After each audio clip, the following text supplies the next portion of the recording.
राज्यातल्या निवासी डॉक्टर्सची माड संघटना आजपासून संपावर। शिक्षण मंत्री विनोद तावडेंसोबत झालेली चर्चा निष्फळ।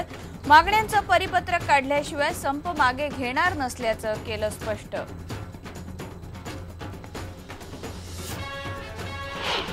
कोणला डॉक्टर दिसलेच नाही।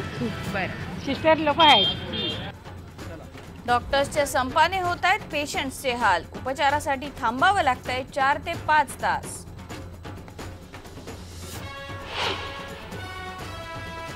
पोलीस इथले खूप चांगले आहेत, त्याअर्थी त्यांना नक्की समजलेलं असणार, परंतु ह्याच्यावर एक मोठं असं एक दहशतवादाचं काहीतरी सावट आलेलं आहे। डॉक्टर नरेंद्र दाभोलकरांचे मारेकरी कोण आहेत ते पोलिसांना माहिती, पण दहशतीखाली पोलीस गप्प।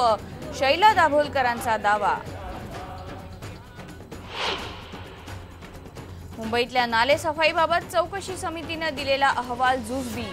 9 किलोमीटरच्या नाल्यांचा अभ्यासही करणं समितीला जमलं नाही। समितीला आयुक्तांनी दिली 17 ऑगस्टपर्यंत मुदतवाढ।